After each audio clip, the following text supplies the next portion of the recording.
बहुत सिंपल है। जो 29 सेक्शन है वो बात करता है मेंटेनेंस ऑफ रिकॉर्ड। सिंपल सी बात है, मेंटेन करना रिकॉर्ड को। सो बेसिकली ये बोलना चाह रहा है कि आपको प्रिजर्व करके रखना है।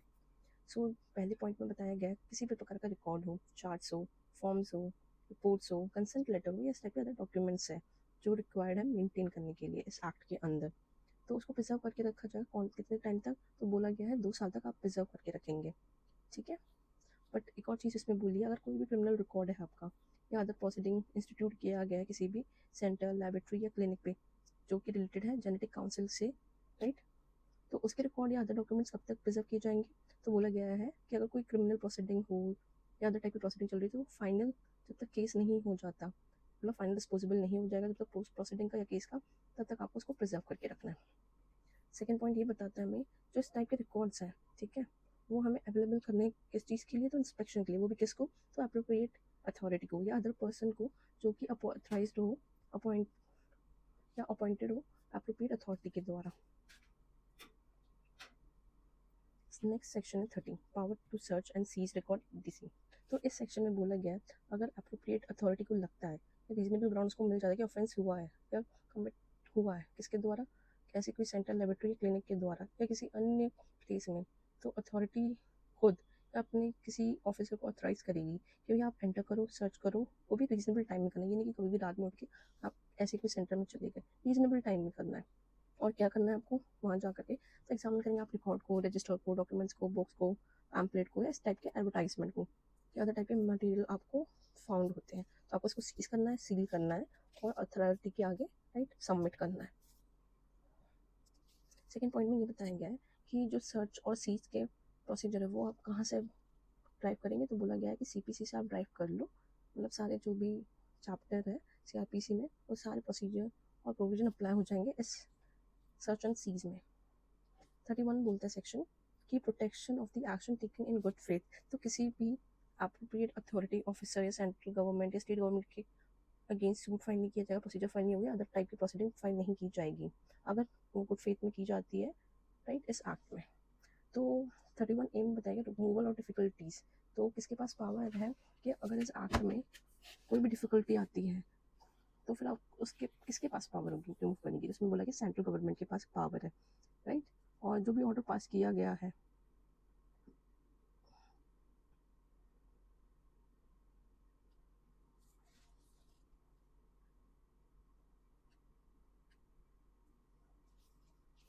इस 31 में बोला गया है रिमूवल ऑफ डिफिकल्टीज। अगर कोई डिफिकल्टी अराइज होती है और उसका इफेक्ट कर रही है इस एक्ट को, ठीक है, तो क्या करेगा सेंट्रल गवर्नमेंट? सेंट्रल गवर्नमेंट एक ऑर्डर पास करेगा ऑफिशियल गेजेट में जो कि इनकन्सिस्टेंस होंगे, राइट, ऐसे प्रोविजन।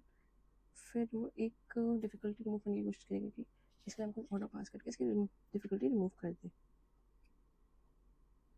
जैसे ये एक्ट पास हो जाएगा उसके 3 साल के बाद, राइट, कोई ऑर्डर पास नहीं किया जाएगा।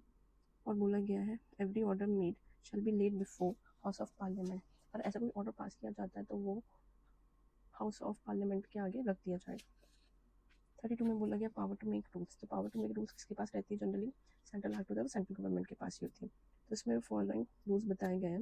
मिनिमम क्वालिफिकेशन क्या होगा भाई? रजिस्टर जेनेटिक काउंसिल सेंटर में, लेबोरेटरी में या क्लिनिक में, जो कि बताया गया सेक्शन 3 में।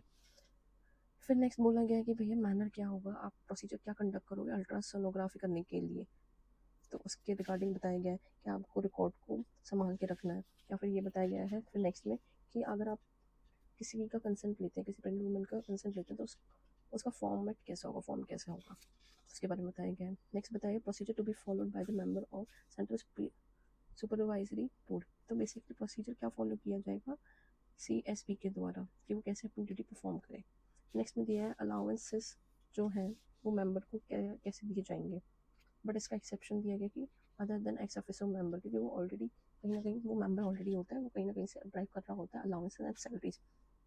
नेक्स्ट बताया गया है कोड ऑफ कंडक्ट। तो code of conduct observe by the person working as central laboratory या क्लिनिक में, तो वो लेट किसके द्वारा किया जाएगा? तो सेंट्रल सुपरवाइजरी बोर्ड के द्वारा।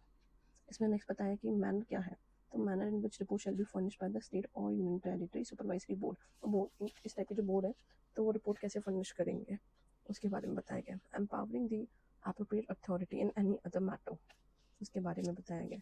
The period of intervening between the two meeting of the advisory तो वो बताया जाएगा, राइट। सेंट्रल गवर्नमेंट के पास इसमें भी पावर है।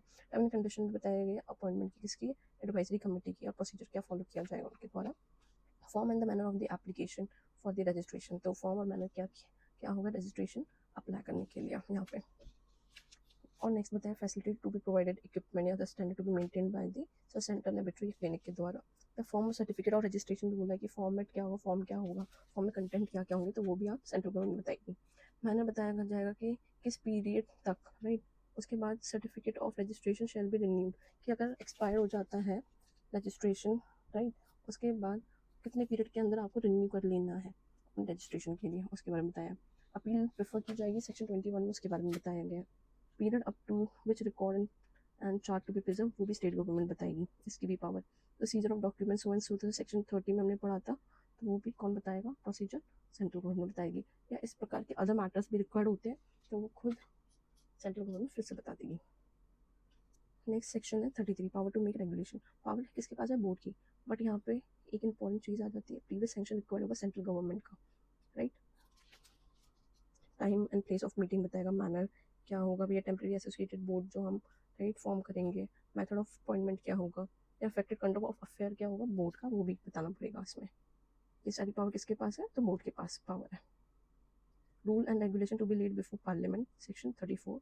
सो जो भी रेगुलेशन बनाया जाता है इस एक्ट के अंदर, राइट, तो वो हाउस ऑफ पार्लियामेंट के आगे प्रस्तुत किया जाए।